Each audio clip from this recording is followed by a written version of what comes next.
인천 초등생 살인 사건입니다. 예, 놀이터에서 8살짜리 어린애를 휴대폰을 빌려주겠다고 꼬셔가지고 집으로 데리고 가가지고 케이블로 먼저 목을 조르고 시신을 전부 다 이제 토막을 내가지고 시신의 일부는 옥상 물탱크에 갖다 버리고서는 같이 이제 트위터를 하던 공범이 있었어요. 그 공범 여자애한테 시신을 보여주기 위해서 밖에 갖고 나갔던 사건이에요.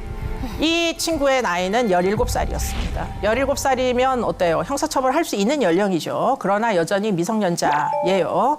그래서 지금 이 사건을 우리가 잠깐 들여다볼 필요가 있어요. 제가 한 17살짜리 아이가 한 일은 괴물입니다. 근데 제가 도대체 왜 저렇게 됐을까 하는 거 우리가 사실 곰곰이 뜯어봐야 된다는 거예요. 왜 그렇게 됐을까요? 얘는 원래 태어날 때부터 괴물로 태어난 건 당연히 아니겠죠. 예. 아버지는 의사 선생님이었고 엄마는 교수였어요. 문제는 너무 바빠요.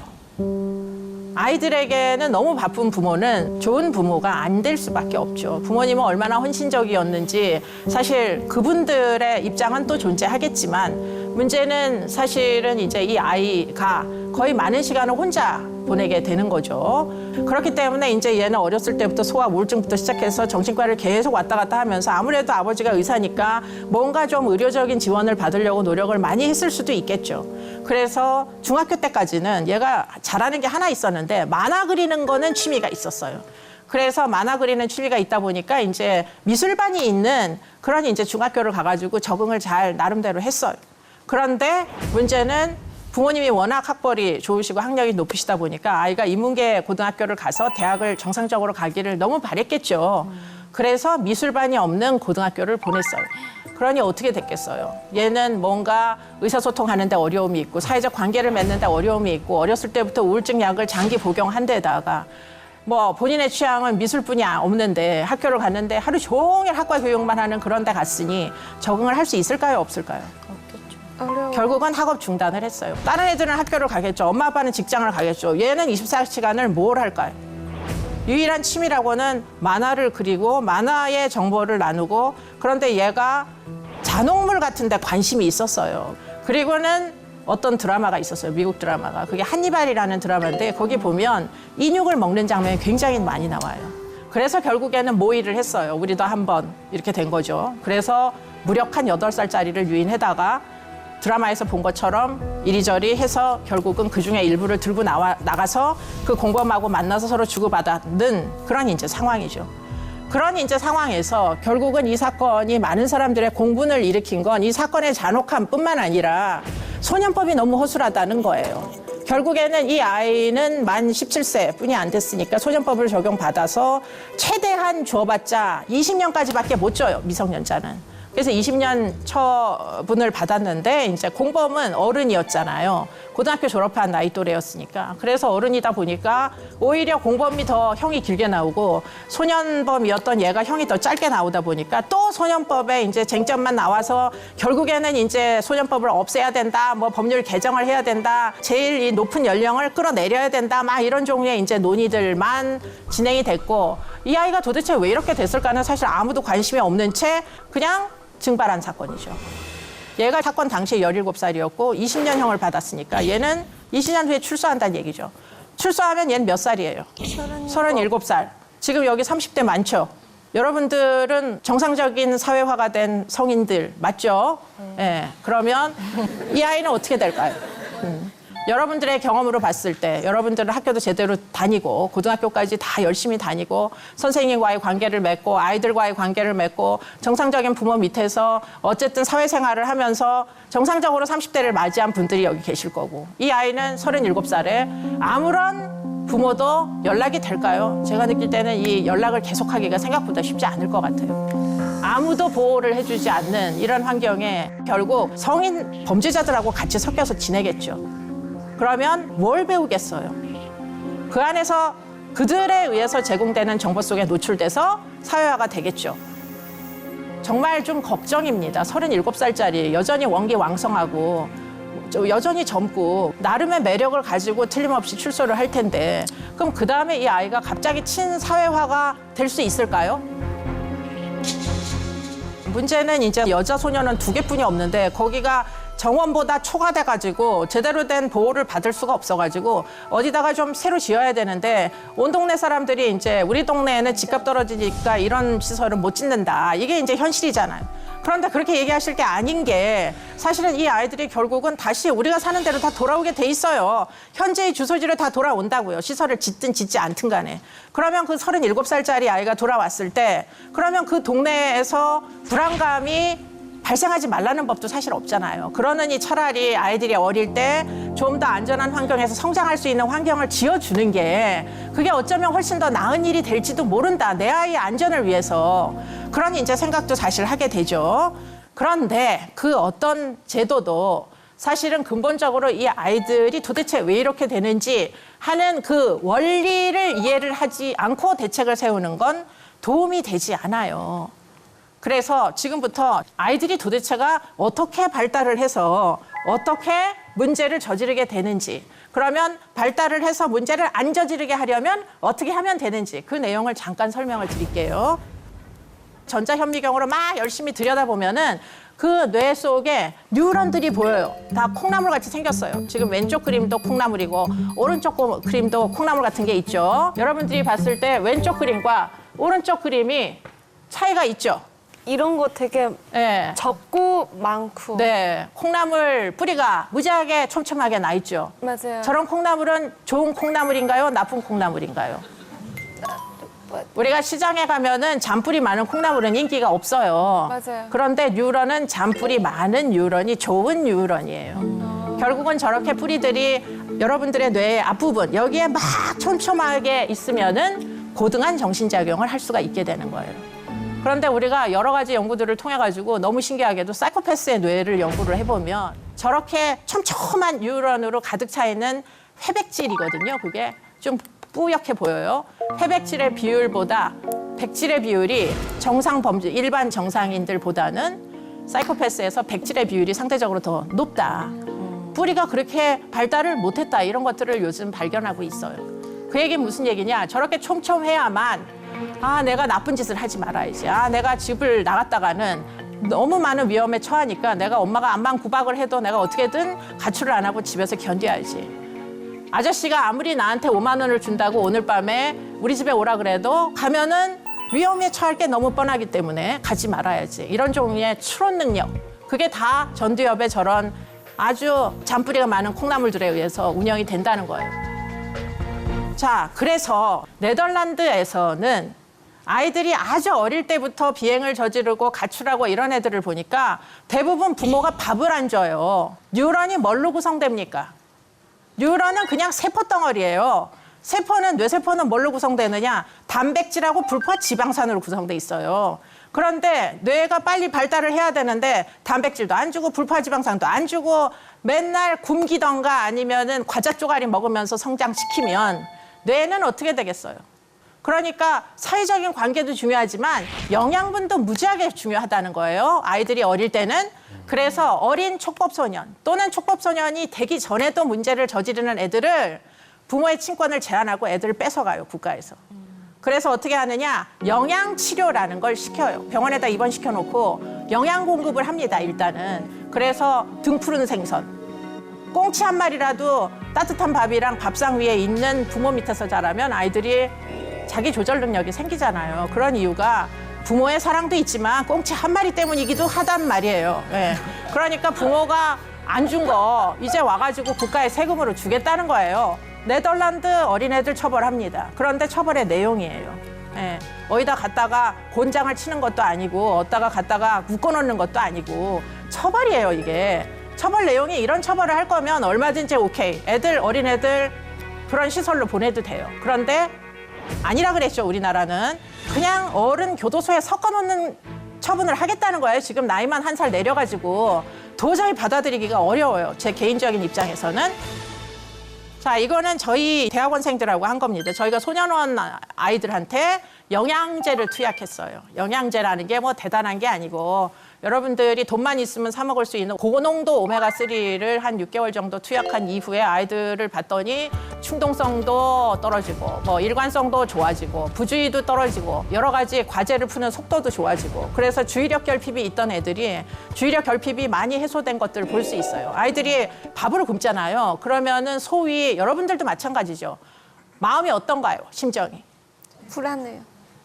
에지테이티드 된다 그러죠. 그죠? 막 안절부절 되잖아요. 주의력이 굉장히 산만하고 주의력이 결핍되고 충동 조절이 잘 안 되고. 그죠? 영양 결핍은 그런 결과를 초래해요. 그러니까 이거부터 해결을 한번 해보자 하고 시작을 했는데 문제는 플래시보 집단이 있어야지 퍼블리시를 할 수 있는데 소년원에서 허락하기를 오메가3 주는 건 좋다. 근데 안 주는 집단을 제공을 할 수는 없다. 그래서 결국은 한 쪼가리만 연구를 하다 보니까 뭐 연구물로서는 좋은 퀄리티의 연구물은 아니지만 우리가 확인한 바로는 확실히 6개월 만이라도 좋은 영양제를 투약하면 주의력 결핍이 많이 향상된다라는 걸 확인을 한 거죠. 그리고는 우리나라에서도 재범률이 0%인 프로그램이 있어요. 이건 소년원 프로그램이에요. 그게 뭐냐면 제빵 치료 프로그램이에요. 빵 굽는 거를 가리킵니다. 그래서 제빵 제과사 자격증을 따서 내보내는 프로그램이에요. 그런데 그 소년원에서 제가 제빵반에서 자격증을 따고 나간 애들은 재범을 안 했어요. 그래서 많은 선생님들이 대체 쟤네들은 무슨 기적이 일어났길래 그렇게 재범률이 높은데 40% 정도 재범률이 나오거든요. 근데 쟤네들은 왜 재범을 안 했나? 너무 신기하잖아요. 그래서 이제 가서 이리저리 보니까 아이들은 결핍이 있는 거예요. 부모한테 보호를 못 받다 보니까 뭔가 이 배골은 어떤 배를 골마본 경험들이 있어요. 박탈감, 결핍 이런 게 있어요. 그런데 빵을 구우면 빵이 넘치죠. 언제나 됐다 많이 굽잖아요. 그래서 자기네들이 그 자리에서 다 못 먹어요. 그럼 이걸 어떻게 하느냐? 일단은 나의 욕구를 충족시키고 남는 거는 자기 생활하는 방에 가서 친구들하고 막 나눠 먹죠. 그러니까 이 친구들이 한 번도 얘네를 좋아 안 해보다가 어느 날 빵을 굽고 잔뜩 달달한 빵을 가지고 가니까 그때부터 얘가 언제 돌아오기만을 막 기다리면서 환영해주는 그런 크루가 생겼죠. 그죠? 그리고는 또 한 가지는 이 제가 제빵반의 가장 큰 비밀은 도제식이에요. 얘네들은 살면서 단 한 번도 어른의 지시를 따라본 적이 없어요. 그런데 제가 제빵반에서 선생님 말씀을 안 들으면 어떻게 돼요? 빵이 새카맣게 타든지 아니면 여전히 밀가루 반죽이든지 머리 털나고 처음으로 어른들의 지시에 무조건 따라야 되는 것을 습득하게 됩니다. 그러다 보니까 참게 되는 거죠. 이게 당장 꺼내보고 싶은데 참아야지 이게 빵이 되잖아요. 그러니까 그런 종류의 자기 조절력부터 모든 게 정말 아이들이 배워야 되는 것들 그대로 이제 회복이 되는 거죠. 아이들에게 필요한 건 어쩌면 학과 교육이 아닐지도 몰라요. 이 아이들에게는 결국은 이 아이들도 쓸모 있다고 인정해 주는 거, 그리고는 욕망을 어떻게든 결핍된 욕구를 충족시켜 주는 거, 그리고는 도제식 훈련, 그런 것들이 사실은 아이들한테 절실하게 필요한 거죠. 미국이나 뉴질랜드 같은 데는 그런 도제식 훈련을 부트캠프라는 곳에서 합니다. 물론 부트캠프의 효력이 성공했느냐 실패했느냐를 놓고는 범죄학자들 사이에선 논쟁이 많이 있어요.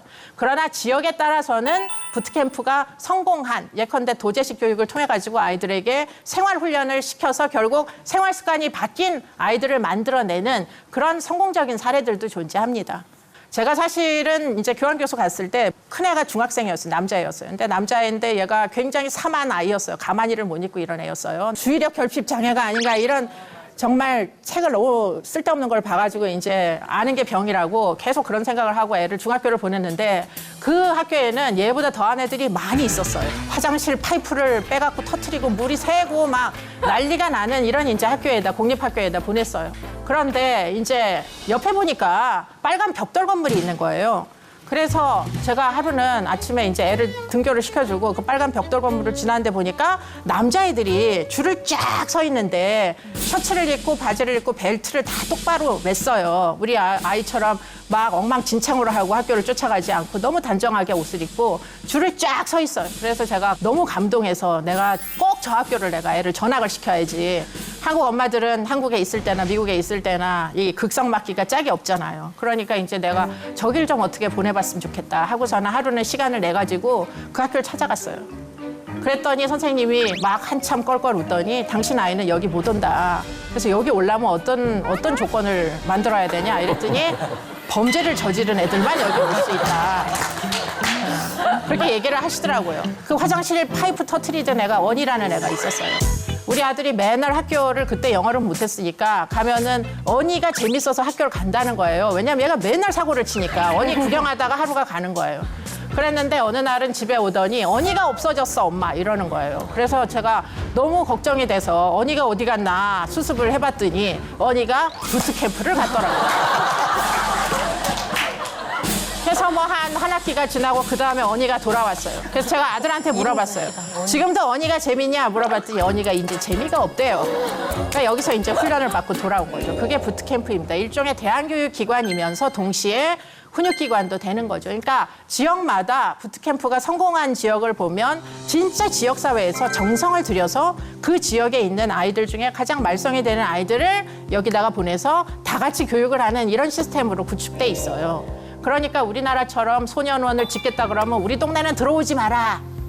그 얘기는 우리 동네에 있는 아이들의 문제를 해결 안 하겠다는 얘기나 마찬가지예요. 다 그 동네 애들이 그 동네 애들이라는 거죠. 그렇기 때문에 무조건 우리 동네가 무조건 집값이 떨어지니까 이런 시설을 짓지 말라. 이거 굉장히 어리석은 선택일 가능성이 높죠. 제가 만나본 분 중에 가장 성공한 분을 한번 범죄 소년인 분을 한번 만나보도록 하겠습니다. 한때 비행청소년이었던 사람이 지금은 변호사가 돼서 비행청소년, 가해청소년 사건을 전문적으로 하고 있는 김광민이라고 합니다. 제 고등학교 생활기록부인데요. 1학년 때 7일간 정학 처분을, 2학년 때는 강제 전학을 당한 기록이 있습니다. 1학년 때 정학 처분은 학교폭력, 2학년 때 강제 전학은 제가 특수절도를 저질렀습니다. 성적도 화려합니다. 371명 중에 369등. 부모님들과의 갈등도 상당히 많았죠. 어쨌든 부모님은 학교는 계속 다니기를 원하셨고 저는 학교 나가기 싫어했고 그런 부분에서 부모님과 갈등은 많았지만 그것보다 부모님이 저를 사랑한다, 나에게 관심이 많다라고 느끼는 부분이 더 컸기 때문에 극단적으로 삐뚤어지거나 부모님 사랑을 거부하거나 이러진 않았던 것 같아요. What's the trick? I wish I knew. I'm so done with thinking through. 우리 성인들이 가지고 있는 백조의 모습이 있고 이 백조의 모습에서 벗어나면 전부 다 미운 오리 새끼라고 생각을 합니다. 제가 변호사가 된 지금의 저의 모습이 백조라고 생각하지는 않고요. 한때 비행 청소년이었지만 비행을 끊고 더 이상 범죄를 저지르지 않고 한국 사회의 건전한 시민의 일원으로 성장해 나간 김광민은 백조라고 생각을 해요. 그렇기 때문에 한국 사회에 수없이 많은 그 미운 오리 새끼들인 청소년들도 우리들이 관심과 사랑을 주고 보듬어 준다고 하면 충분히 백조가 될 수 있다. 그렇기 때문에 미운 오리 새끼라고 다 내치지 말고 그들이 백조가 될 수 있도록 우리가 보살펴주고 사랑해줘야 된다라고 생각합니다. 이 문제가 많은 이 아이들을 사실은 어떻게 돌봐주느냐에 따라서 20년 후에 여전히 범죄를 저지르는 사람도 있고 20년 후에 저렇게 변호사가 되거나 또는 의사가 된 사람도 있죠. 그렇기 때문에 결국에는 지금 가족의 기능 또 보호 환경의 기능 그리고는 이런 이제 열악한 기능의 결핍이 있다면 그렇다면 이 사회가 이 아이들을 얼만큼 이 결핍을 채워주는 방식으로 잘 끌어안고 가느냐에 따라 가지고 우리 사회는 더 안전한 사회도 될 수 있지만 한편으로는 더 불안하고 걱정스러운 사회가 될 수도 있다는 걸 마지막으로 강의를 마치도록 하겠습니다.